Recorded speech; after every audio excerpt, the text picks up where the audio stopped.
Fala, meu povo, beleza? Vamos lá para a nossa terceira aulinha de termodinâmica. A gente está falando dos gases ideais e das leis de termodinâmica. Se você caiu aqui de paraquedas nesse vídeo, esse vídeo é o terceiro vídeo de uma listinha de vídeos. O foco principal são os alunos do Leandro Escobar do segundo ano, alunos da professora Júlia, e é isso. Nessa aula, a gente vai resolver o exercício da aula anterior. Eu sempre deixo um desafio ao final de cada aula. Vamos ver as leis da termodinâmica de forma bem rápida. E nós vamos resolver um exercício de aplicação, tá bom? Das leis da termodinâmica, bem parecido com a prova. Na aula passada, eu deixei esse exercício aqui. Eu falei que vocês não precisavam fazer a A, porque a A envolvia algo que vocês ainda não estudaram, que é o PV igual a NRT. Mas acabou que depois que eu fui resolver esse exercício, você precisava de uma informação da A para fazer a letra C, tá bom? Então eu vou passar outro exercício para vocês, parecido com o da prova, vocês vão poder fazer, eu vou resolver também, tá bom? Mas eu vou resolver esse aqui. Então vamos lá.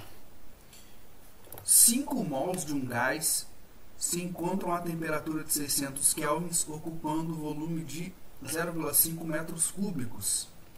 Mediante um processo isobárico, o gás é submetido à transformação indicada no gráfico. Então, está tendo uma transformação aqui, tá? Quando o processo é isobárico, quer dizer que a pressão é constante, ou seja, não varia. E aí pede algumas coisas. Letra A. Determine a pressão exercida pelo gás no processo. Tá? Qual a temperatura final do gás? Calcule o trabalho realizado. Beleza, vamos resolver a A logo. Então, a letra A é aquela parte da matéria que vocês não estudaram, tá bom? Envolve uma equaçãozinha, mas é coisa simples, que é a famosa equação de Clapeyron. Clapeyron, acho que é assim que fala o nome dele. A gente usa o seguinte: PV igual NRT, tá bom? Eu fiquei com essa fórmula na cabeça a vida toda, porque minha professora no ensino médio, ela ensinou o seguinte macete para decorar essa fórmula: PV igual NRT. Puta velha não rejeita tarado. Então eu fiquei com isso na cabeça, nunca mais esqueci. Mas é a pressão vezes o volume, vezes N, que é o número de mols, vezes R, que é uma constante, vezes a temperatura. Então vamos lá. A gente está querendo achar a pressão, certo? Então eu vou deixar, vou isolar a pressão logo, tá? Então a pressão vai ser igual a NRT dividido pelo volume. Eu já passei o volume dividindo, tudo bem? Tudo bem. Tá, mas vamos ver quem que é o quê? Então N é o número de mols e lá em cima já falou que é 0, não, já falou que é 5 mols, né? Então, olha, então a pressão vai ser o quê? A pressão vai ser igual a N, que é 5 mols, vezes R, que é a constante, está aqui embaixo, é um dado da questão, é 8,31. Então, 8,31 vezes T é a temperatura, ele dá aqui, olha, 600 Kelvin, então beleza, 600 Kelvin, dividido pelo volume. O volume é 0,5. Deixa eu ver se é isso mesmo. Isso aí, 0,5 metros cúbicos. Pessoal, só para descomplicar um negocinho aqui, eu não vou trabalhar com 0,5 embaixo. Eu vou multiplicar essa questão por 1. Tá? Eu posso multiplicar a questão por 1, certo? Mas eu não vou multiplicar por 1 qualquer. Eu vou multiplicar por 10 dividido por 10. 10 dividido por 10 é 1. Eu posso fazer isso, multiplicar alguma coisa por 1, ela continua sendo ela mesma. Só que, quando a gente tem multiplicação de fração, a de cima multiplica pela de cima e a de baixo multiplica pela de baixo. Então, o que eu vou ter? Eu vou ter aqui embaixo, olha, que a pressão vai ser 5 vezes 8,31 vezes 600. Eu não sei porque eu coloquei esse K lá em cima. Eu vou até apagar ele, porque a gente não deixa esse K aqui em cima não, tá? 600 vezes 10 que eu fiz aqui embaixo. E aqui embaixo, olha, eu vou ter 0,5 vezes 10. Esses 10 aqui que foi eu que adicionei, tá bom? Então tá bom. Então olha, a pressão, vou fazer aqui do lado para ver se eu aproveito mais o quadro, é igual a 5 vezes 8,31 vezes 600 vezes 10. Aqui embaixo eu já vou multiplicar 0,5 vezes 10. 0,5 vezes 10 é 5. E aí o que eu posso fazer? Eu posso cortar esse 5 aqui com esse 5 aqui.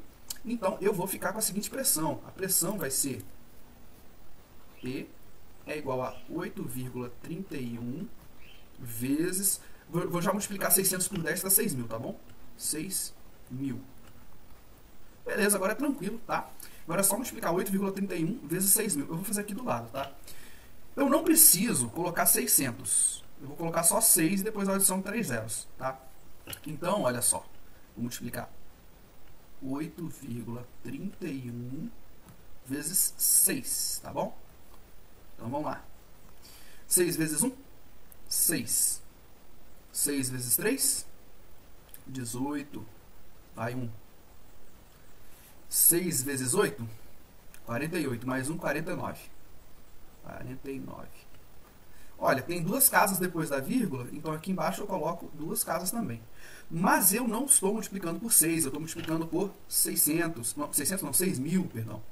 Então, o que a gente vai fazer? A gente vai colocar esse valor aqui, olha, 49, 86. A vírgula estava aqui, mas como tem esses 3 zeros, eu vou andar 3 vezes com a vírgula. 1, 2 e mais 1. Vou colocar um zero aqui. Então, na verdade, olha, a pressão é igual a 49860, tá? E ela está em Newton por metro quadrado. Newton por metro quadrado. Beleza? Como a gente está usando um gráfico, eu vou dizer que essa pressão ela é aproximadamente 5 vezes 10 elevado a, olha, quantas casas? 1, 2, 3, 4. 4 Newton por metro quadrado, tá bom? Beleza? Então, essa foi a letra A. A letra B, qual a temperatura final do gás? Beleza? Então, vamos criar mais uma tela para a letra B. Então, na B, a gente quer saber a temperatura. Então, na B, queremos saber a temperatura final, tá bom? Tá? E agora, a gente vai usar o famoso Pivot-Pivot. Então, olha só, a pressão inicial vezes o volume inicial dividido pela temperatura inicial é igual a pressão final vezes o volume final dividido pela temperatura final. Se a gente voltar lá na questão, a gente vai perceber que esse processo é isobárico. Olha só, ele é isobárico. Se ele é isobárico, a pressão é o quê? Ela é constante. Então, olha só, a pressão inicial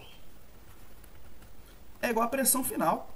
Então, olha só, o que eu posso fazer? Isso aqui eu não vou escrever PI não, é tudo igual, é P, tá bom? Isso aqui é P, isso aqui é P, e eu vou cortar, tá bom? Então, a minha fórmula vai ficar assim, olha.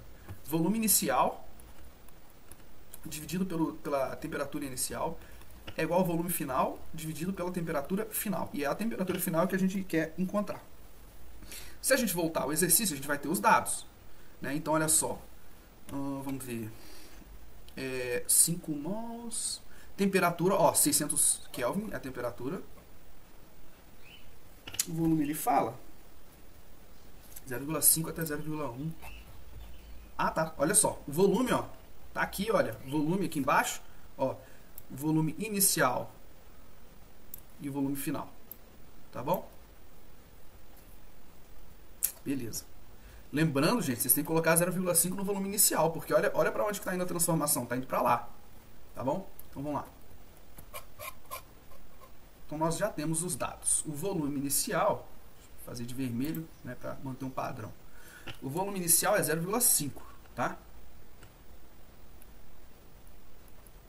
Dividido pela temperatura inicial, que é 600 Kelvin, é igual ao volume final, que é 0,1, dividido pela temperatura final, que é o que nós queremos. Agora, o que eu vou fazer? Vou multiplicar em x aqui, ó. Tá bom?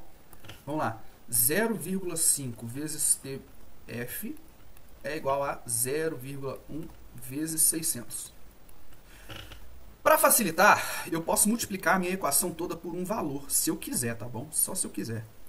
Por quê? Se eu estou multiplicando tudo, eu não estou alterando nada. Para que eu estou fazendo isso? Para facilitar nas nossas contas. Então, olha só, 10 vezes 0,5 fica 5TF.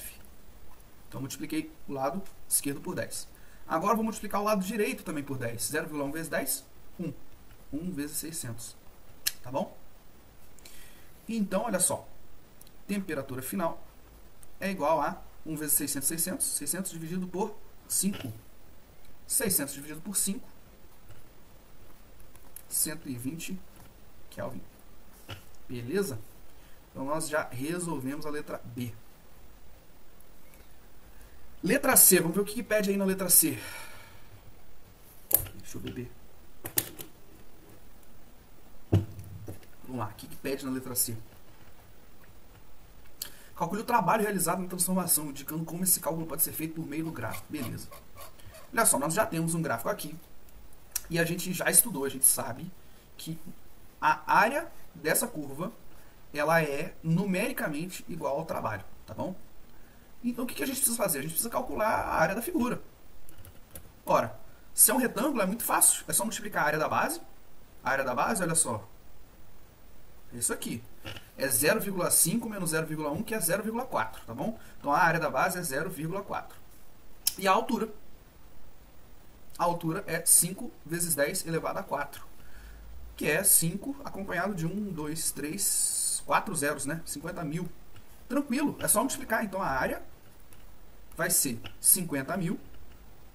Deixa eu subir um pouquinho. 50 mil vezes 0,4. Olha só, esse 0,4 eu posso simplesmente multiplicar por 4 e depois andar com uma casa na vírgula, tá bom? Então vamos lá. 4 vezes nada, nada. 4 vezes 0, 0. 4 vezes 0, 0. 4 vezes 0, 0.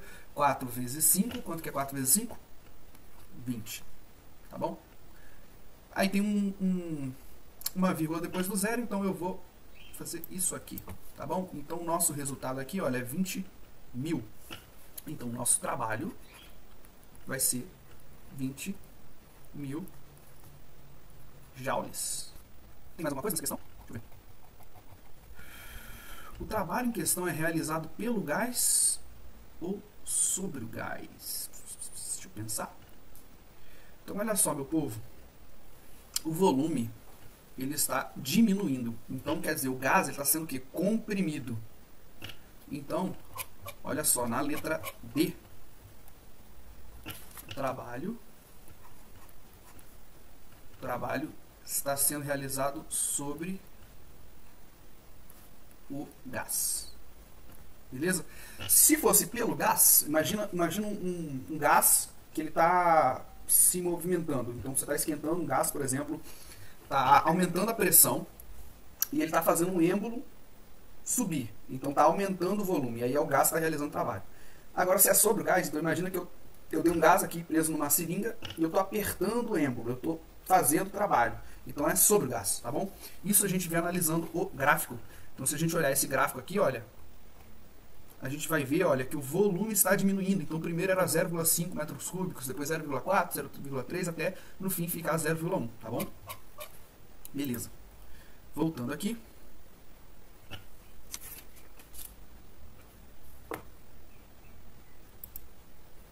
Então, já resolvemos isso aqui. Tá, e aí eu peguei uma questão parecida com a prova de vocês, tá bom?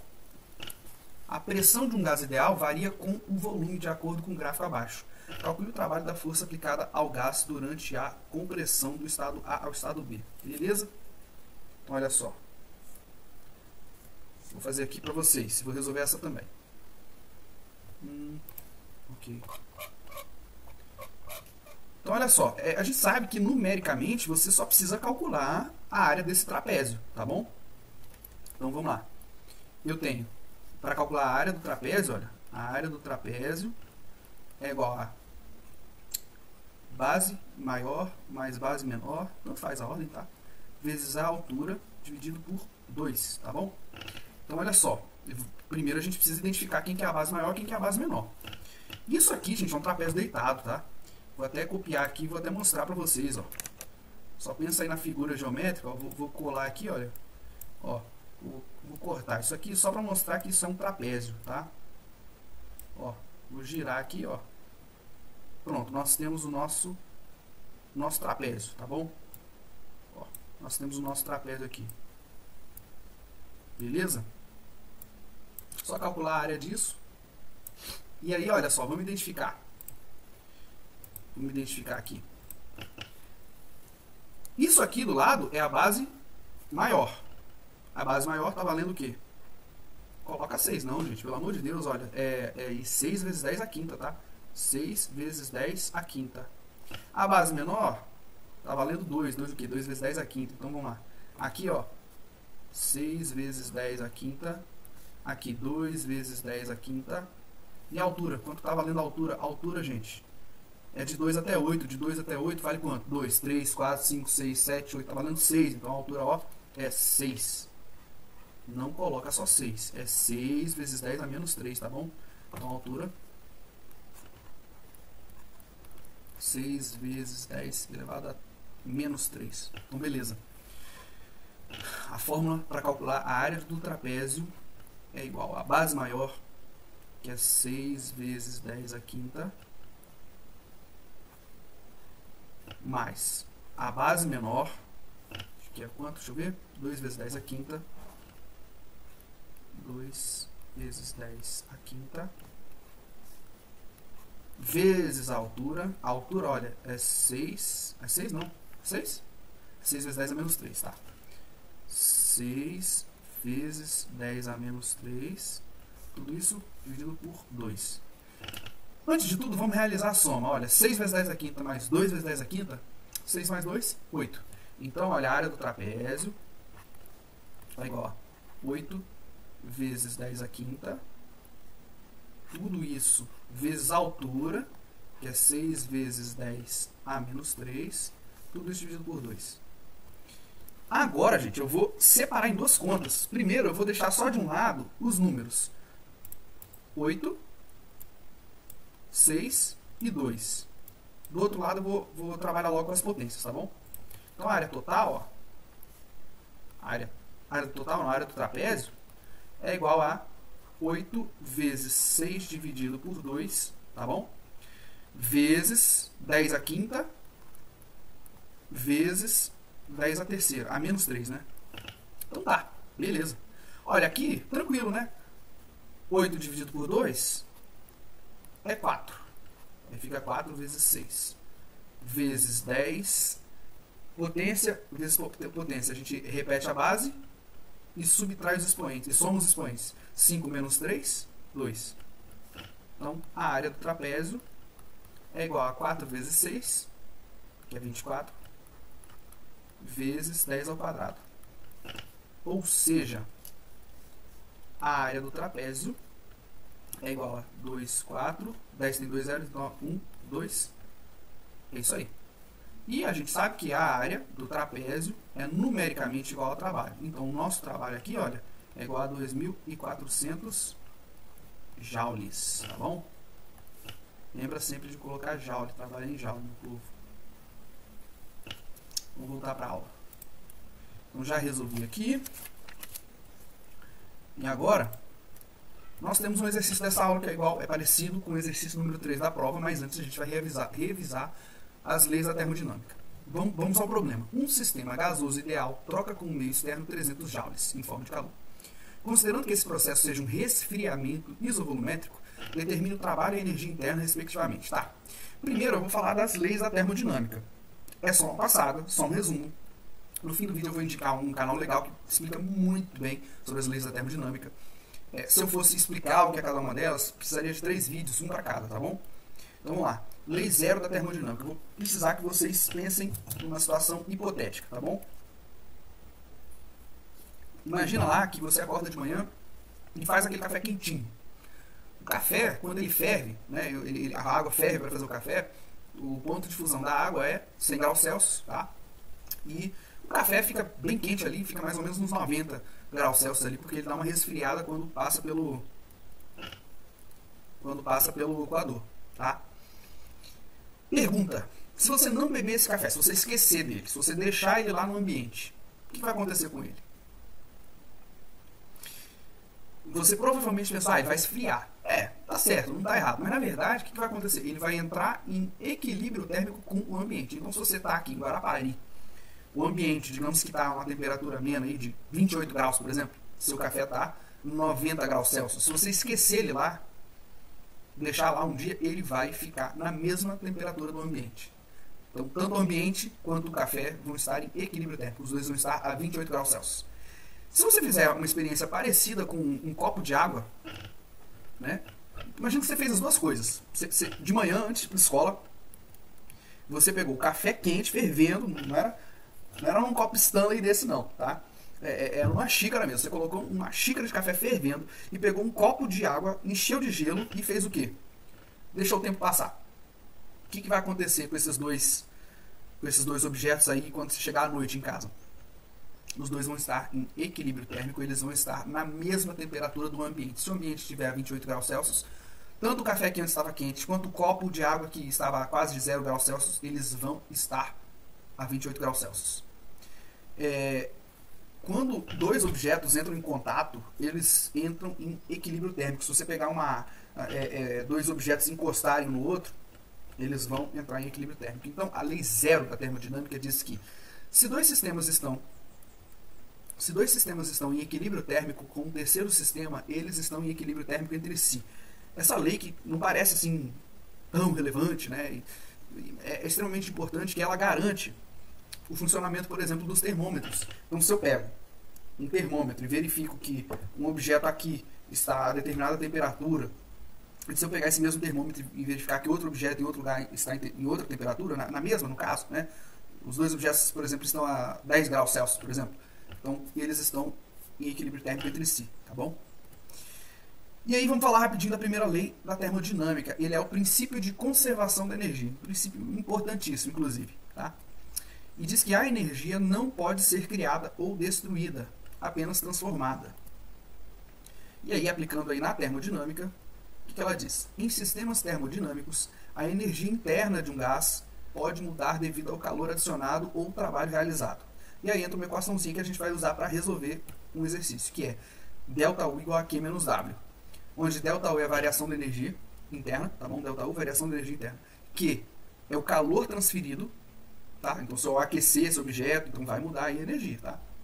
E W é o trabalho realizado. Então, para exemplificar, olha só, vamos a um exemplo. Então, o gás recebe de uma fonte térmica externa uma quantidade de calor igual a 1000 calorias, tá bom? Então, ele recebeu 1000 calorias, tá bom? Então, aumentou em 1000 calorias a energia interna, beleza? Essa energia, além de produzir um aquecimento no gás, provoca sua expansão. Então, quer dizer, imagina que eu tenho lá uma seringa, dentro dessa seringa, desse êmbolo, tem um gás, tá bom?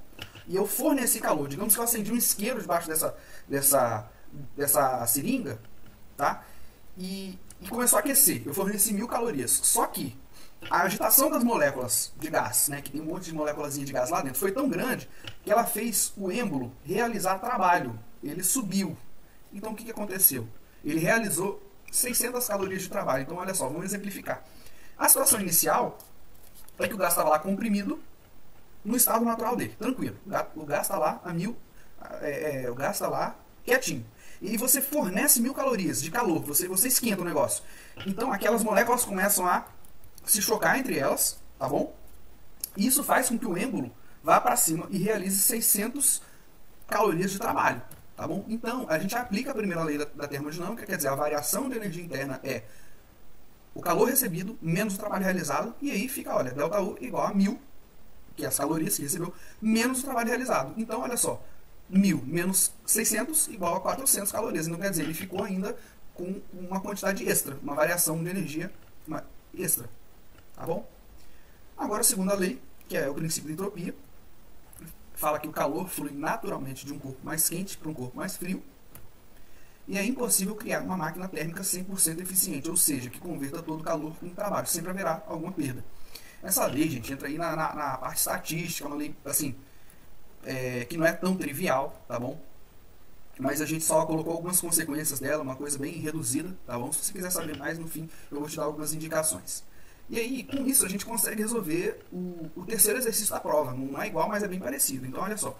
Um sistema gasoso ideal troca com o meio externo 300 joules em forma de calor.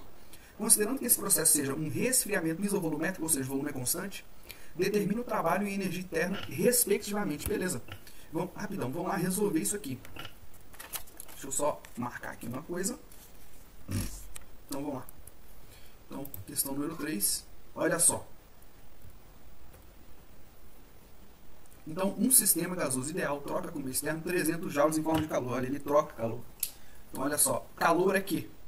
Então, Q é igual a quê? 300 joules, tá bom? 300 joules em forma de calor. Considerando que esse processo seja um resfriamento isovolumétrico, se ele é isovolumétrico, o volume é constante.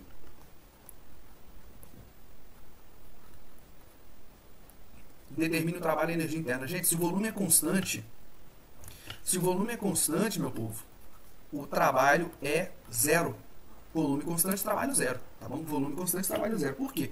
Porque o trabalho, não sei se vocês se lembram, o trabalho é igual a pressão vezes a variação do volume. Mas se a variação do volume for zero, olha só. Isso aqui é zero. Se você pegar alguma coisa vezes zero, dá quanto? Dá zero. Não, ó, zero. Então, qual foi... a gente já achou o trabalho, tá? Já resolvemos metade da questão. Qual foi a variação da energia interna? Então, gente, a variação da energia interna, ΔU, é igual a Q menos W. Tá? É igual a calor menos o trabalho realizado. Então, meu povo, ΔU é igual a Q. Por quê? Porque o trabalho é zero. E Q é quanto? Q é 300 joules. Então, ΔU é igual a 300 joules. Beleza? Tranquilo. Questão tranquila. Tá, vamos lá. E aí, para finalizar a aula, vou deixar um desafiozinho para vocês. Desafio. Um sistema gasoso ideal troca, recebe ou serve, não faz não. Cada caso vai ser um caso, né? Com o meio externo, 150 calorias em forma de calor. Determina em joules o trabalho trocado com o meio. Em cada um dos casos. São 3 exercícios em um, tá bom? Então, se for uma expansão térmica, o que vai acontecer? E se for uma compreensão isotérmica, o que vai acontecer? E se for um aquecimento isométrico, ou seja, isométrico ou isovolumétrico é a mesma coisa, tá bom? Então, dado aí que uma caloria é igual a 4,18 joules, tá bom? Um exercício tranquilinho. Próxima aula eu vou resolver. As referências para esse vídeo aí são o livro Tópicos de Física volume 2 e os Fundamentos de Física. Continuo sugerindo que vocês assistam essa playlist aqui do professor Marcelo Buaro, tá bom? Uma playlist bem completa. E também sugiro que vocês vejam, caso vocês queiram saber mais sobre as leis da termodinâmica, o canal Ciência Todo Dia, do Pedro Loss, fez uma excelente playlist, um curso de Física Básica, e tem 3 vídeos bem legais sobre isso. O vídeo sobre a lei zero da termodinâmica, o vídeo sobre a primeira lei da termodinâmica e o livro sobre a entropia, tá bom? Que é a segunda lei da termodinâmica. Então fica aí a minha recomendação para vocês, beleza? Até a próxima aula. Se você puder, se inscreva no canal, faça um comentário aí dando um feedback da aula, beleza? Abraço!